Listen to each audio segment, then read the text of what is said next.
Schlapman of Little Big Town. Hey, Kimberly, how are you? Hey, good, Bobby. How are you doing? Pretty good. Good to talk to you. I was thinking about you yesterday because I knew you were going to come on today, and you guys put out your album in January. Does that even feel like this year? No, it does not. It feels like a totally different time warp. Oh, my word. We put out the album in January. We toured it for 6 weeks. We expected to tour it the whole year, of course. And in the middle of March was our last show in Atlanta, which was a really fun show because a lot of our family, Karen's family and my family and Jimmy's family, they were all there. And so it was a great show to end on. But we had no idea that was going to be the last show of the whole year. But it's crazy. I cannot wait to get back to normal. Yeah, do you remember who had that talk with you guys? Was it after the show that said, hey, you can't do any more shows?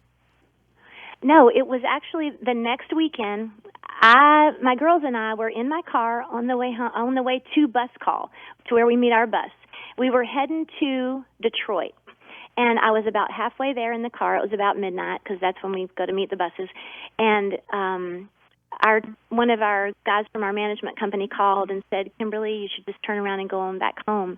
The show for tomorrow has been canceled. I was like, what? And he said that both Detroit shows have been canceled because we had 2 back-to-back in Detroit. And he said, but maybe we'll be able to do Chicago on the third night. So I was like, oh, no, can't believe this. So I drove home and kept my bags packed because I thought, well, we'll still be going to Chicago. But then a day later I got the call, nope, you're not going to Chicago, and you're not going next weekend, and you're not going the next weekend. It was crazy. Yeah, that's when it all shut down, too. And we're kind of just waiting for the last question I'll ask you about the band, but when do you guys think you will be back on the road again? At what point? Spring, summer, fall? What are you planning on? Well, right now we have something on the books late April, which is, I don't know if it'll stay there. That still seems forever away, but I don't, who knows if that gets moved. But I've heard some folks aren't even starting until June or August or on into the fall, it sounds awful. Yeah, I'm going to terrible. Make you an offer right here because we're all looking for a little work. Oh. I'll make her an offer. We just had our horn band back out of our Christmas party. I will pay each member of Little Big Town $100. When's the Christmas party? What night? December 1st. December 1st. Come on. Completely social distance. You do a few hits, no instruments needed, and walk out. $100 each. That's a lot of money. That's a lot of money at a time when nobody's That's a lot of giving. money. That's a lot of money, especially in 2020. Take that back. Okay. I don't need an answer. No, I don't need an answer. Okay, Take that you don't back need to your an answer? fancy manager that cancels your shows and be like, we got a big offer here, $100 a head. And you know what? Hey, keep Jimmy out. $300. You know what? You can split the $400 for you three. Hey, yes, or I'll just take Jimmy's, and because I'm the broker here, right? Absolutely. You get a fee too. Okay. The real reason Kimberly is on is because she has a new children's book out that's called A Dolly for Christmas. So what does that mean, a dolly for Christmas? Okay, so we adopted a little girl, and her name is Dolly. But my Daisy, who's now 13, started praying for a baby when she was 4 years old. She wanted a baby brother or sister so bad. She literally prayed every single day for a baby.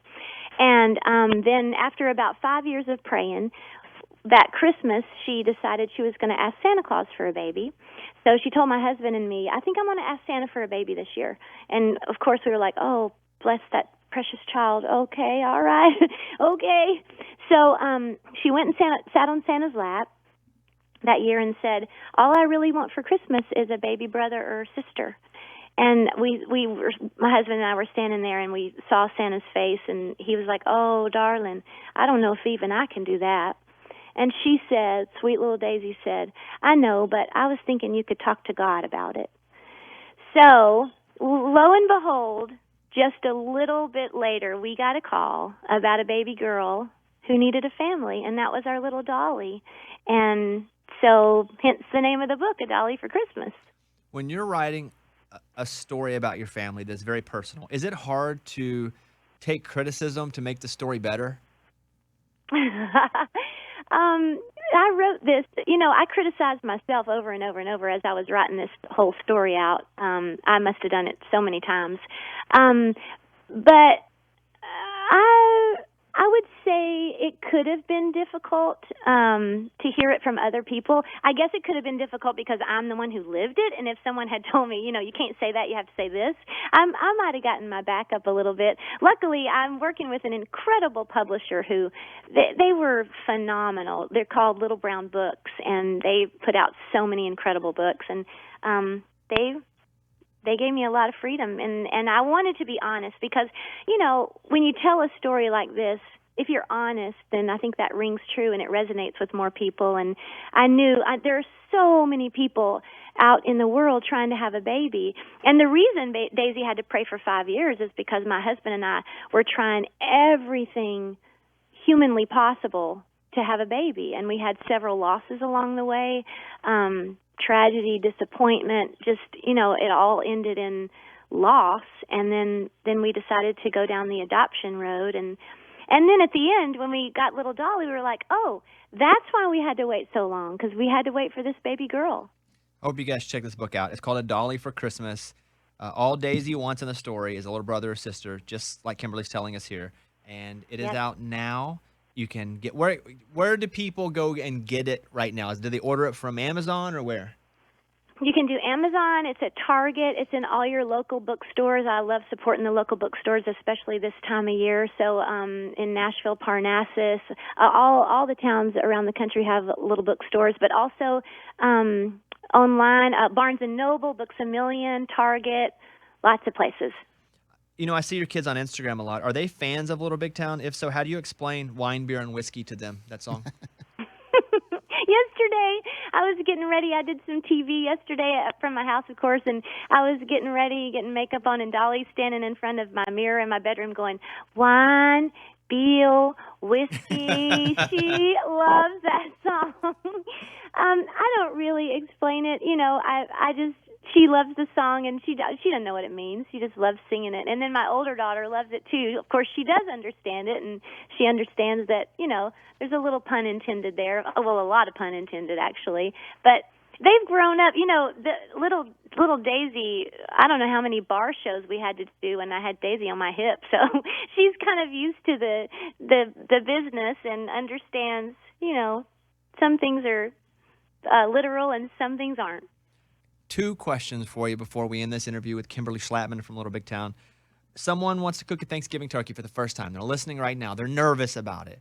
You are a cooking expert. You have your own cooking show. What is the advice you would give someone that's having to cook the Thanksgiving turkey for the first time? Whoa, that is a lot of pressure.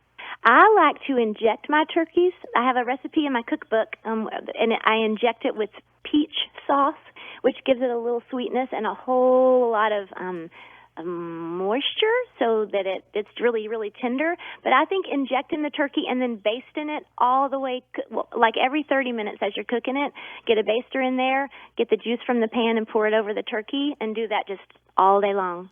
And you'll have yourself a good little juicy turkey. Love it. One more food question, because I'm in the mood. I'm in the mode and the mood. What's an easy dish that anyone could make if they had to contribute something to Thanksgiving? Oh, that's a good one. Okay, I'll give you a great one. A really super easy one. Green beans. Fresh green beans are the best if you can get fresh green beans, the long kind that you don't chop up. And then wrap them in bacon, and then drizzle some brown sugar on top and bake them, get them a little bit crispy, and you will impress the socks off, folks. There you go. Easy. Nobody needs socks there anyway. You go. Well, I encourage you guys to check out A Dolly for Christmas. Kimberly, thank you very much for your time. As you know, we're huge fans of you and Little Big Town.